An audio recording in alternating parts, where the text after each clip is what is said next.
shoppers at Maxway, Roses, and other variety stores know what kind of political machine their money supports? Would the African American customers that Variety targets keep spending money there if they discovered Pope Variety helped fund the push to restrict voting access, repeal the Racial Justice Act, and redraw the state's political maps in a way that dilutes the voice of African American voters? Would holiday shoppers still go to Pope stores if they knew that Pope-backed lawmakers and groups moved to cut off unemployment benefits and deny Medicaid expansion to hundreds of thousands of struggling North Carolinians? It's time for these questions to be aired in the public debate. If Pope believes in the free market, including the marketplace of ideas, he should support the public's right to make informed choices. The public has a right to know about our Pope.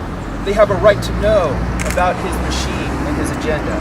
And they have a right to know how their shopping dollars are being spent and its impact on our democracy. Thank you. Chris, there was one part that you did in the truck campaign about yeah, in case that got blown over. In the last 2 election cycles, 3 groups backed by our Pope, Americans for Prosperity, Civitas Action, and Real Jobs NC, had been one of the biggest outside spending groups, pumping nearly $3.5 million to state legislative races, helping fuel the historic shift in the balance of power in our legislature.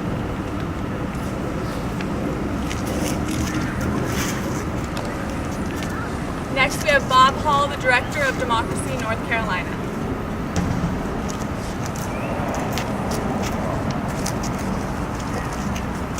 Good morning. Let me just boil this down. This graphic display here illustrates how Mr. Pope, who's now the budget director, takes money out of the African American community, the working class community, and uses it to promote policies that actually hurt the people who are his customers, as well as the workers in his store. He's closing out hope. He's closing out the possibilities. He's closing out advancement for the people who have helped him be one of the wealthiest men in North Carolina, and in fact the largest political donor in the state. This is a cycle of poverty and a cycle of wealth. He is taking the wealth and he's leaving behind poverty. It's an abuse of power, and he can do right. He can change how he behaves. He can change how he operates his stores. He talks about government should get off people's back. We need less government. But he could not operate this business plan without the support of government funds. Not only do his stores get government support at the locations, the malls get subsidies with roads and so on, but the people who work in his stores need to depend on government support to actually make a living. That's an atrocity. That's right. It's not the way to run a healthy American business. It is preying on the poor. And Mr. Pope has used political money to create a system that makes him wealthy, that makes everyone else less wealthy. We think it needs to stop, and we think his customers should know how their money is being used against them. Thank you, Bob. Today at 4 o'clock, we're kicking off our informational pickets with 2 pickets in Chapel Hill and in Raleigh. In Chapel Hill, we'll be at the Roses at University Mall. The address is 201 Estes Drive, Suite C36. In Raleigh, we'll be at the Maxway, and the address is 1905 Pool Road. We will be joined by our partner organizations and led by the North Carolina NAACP. Those partner groups are the North Carolina AFL-CIO, our Walmart, the Carolina Workers Organizing Committee, the fast food workers, as well as Democracy North Carolina and the Institute for Public Policy. And then along with that, this is all part of the Forward Together moral movement. Now we have... So at times I stand on my feet for 14 hours a day. And just like many of the workers at Roses and Maxway, I'm forced to survive barely on minimum wage, barely surviving. Meanwhile, CEOs of fast food corporations and CEOs like Art Pope making millions of dollars each year.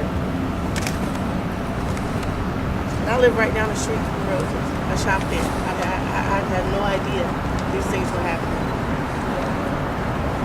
Tired of living in poverty, check to check.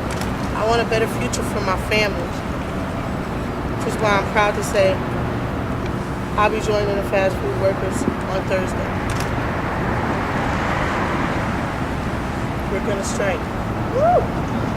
We are going to stand up. Let's continue to build this movement together. Forward together. Not one step back. Thank you.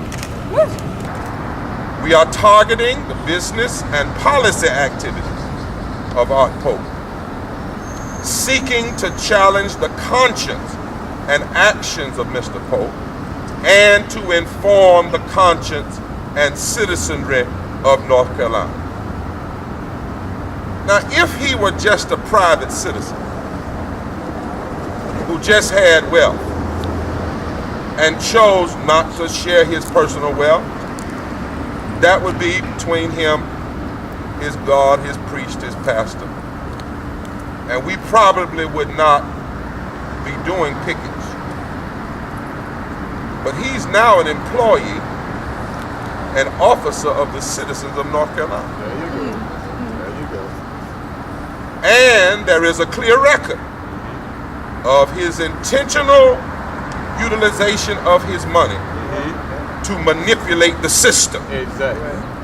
and the political process That's right. in North Carolina in ways that can clearly be seen are counter to the principle of the good of the whole and counter to the principle of fairness and justice and equality for all.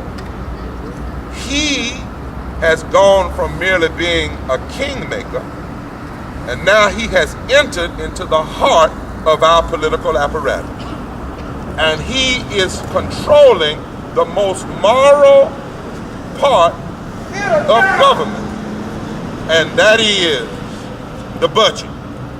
Because the budget is a moral document. Because the scriptures say where your money is, your treasure is, that's where your heart is.